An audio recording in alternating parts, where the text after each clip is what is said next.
Welcome to the RYA's Foiling Top Tips. My name's Shaun I'm an RYA Sail Foil Coach Assessor, and in the following video we're going to be having a look at how you can sustain flight, so keep the boat foiling for longer periods in the air. Good luck on the water and enjoy the video. So we're now going to have a look at how to sustain flight. So once the boat is up and foiling, after taking off, how do we keep it on the foils and prevent some of the common mistakes? So we're just going to show you this clip here of the Nicky foiling along to try and have a look at what is going on to keep the boat in the air. So the main points here are your course. So it's okay to have a goal point roughly across the wind at this point, but it's also really important to take into account that you may need to steer slightly away from that just to keep control of the boat balance. The next points are boat balance. So we're now finding it really important that we've got to trim that sheet and keep the boat heel to windward. This is going to increase your righting moment and ultimately give you a lot of control at this point when you're still trying to understand how the boat wants to behave. So again, absolutely critical point in terms of balance is that you want the boat heel to windward. Sail setting is another key point. So you're looking for small but frequent trims of the sheet just to get you used to, again, feeling for that heel to windward. As you progress, you can then commit to more weight, less sheet and all the rest of it. But just in the beginning, it's important to understand the importance of using small amounts of main sheet to keep the boat heel to windward. You'll notice a reoccurring theme of heeling the boat to windward, and that's because when we're learning to foil at the beginning, it's a concept we're not completely used to for generally sailing around. So it's something that we have to get used to, and if we're not doing it, unfortunately the forces won't work in our favour and the boat is likely to come off the foils. So we'll have a quick look at this clip and try to review it as we go.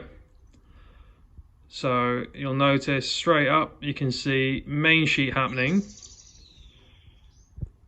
and what's really good to see is minimum tiller movements, and the skill there is actually in being able to reach in and grab the sheet without affecting your steering too much, because now the boat's up and foiling, one thing is important to note is that any tiny tiller movement will steer the boat a lot further than you expect, because obviously there's no friction from the hull anymore. So trimming the sheet, looking where we're going, trying not to oversteer too much, and trimming that sheet to keep the boat heel to windward.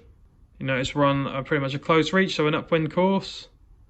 And at this point here, you look like we're just running out of power and the boat coming over to windward. I mean, in this clip, Rory's actually sailing a boat designed for younger people, so he's doing a good job, but it means the balance is a little bit trickier.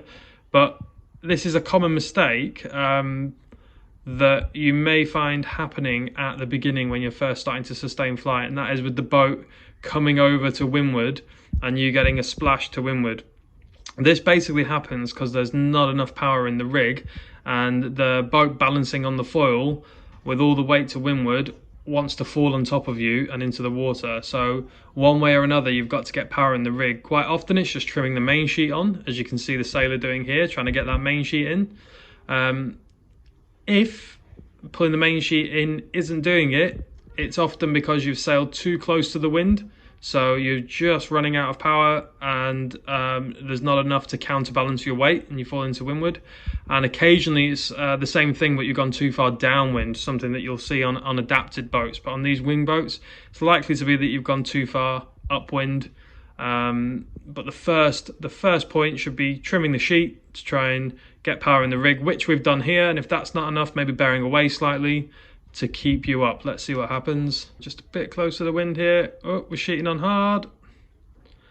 I think we're just bearing away a bit there as well, so that the boat comes to a more powered up angle and we can continue trimming for windward heel and aiming roughly towards our goal point from there.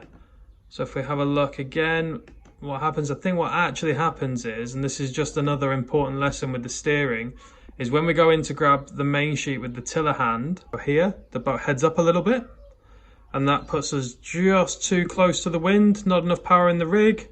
We try to sheet in, and we have to just bear away a little bit to bring us back to the correct sailing angle. And then what's very good is the immediate reaction to ease the sheet, so there doesn't end up being too much power in the rig, and therefore we don't end up heeling over to leeward too far. So good rescue, and back looking where we're going, boat heel to windward, and we're off again. With that windward heel, it's important to know that quite often it's with the wings, depending on the boat you're in, but with the Skeeter, the Nicky, the Wasp even. If the wings are in line with the waterline, then you know you're often a good the windward heel, the windward wing rather. If that's in line with the waterline, then you're often at a comfortable sailing angle. So just to go through and to recap, we have got the important points for sustaining flight when foiling. Start with the course. So you can select a goal point somewhere either across the wind or slightly further upwind towards a close reach. Like we said, upwind you'll find is probably easier, especially in the wing boats. And even though you do have a goal point, always remain flexible to allow yourself the ability to just make the subtle steering movements to keep the boat under the rig. It's really, really important. In terms of boat balance, we're always looking for windward heel. Completely new concept now, but we're always looking for windward heel. That is to increase our righting moment. Ultimately, at this point, it's going to give us control over the boat, keep us in the air. Sail setting, you're looking for small but frequent trimming on the main sheet at this point, just to keep yourself heel to windward. You'll see that going on all the time here. You've got to be really careful not to accidentally oversteer when using the tiller arm to grab the sheet. And to prevent any issues like we see here, got to remember the principles of keeping the boat at the right angle, managing the power from the rig to prevent too much windward heel or leeward heel. Good rescue there by bringing us back away from the wind a bit to a more powered up angle, and then back on with the trimming of the sheet and looking at where we're going.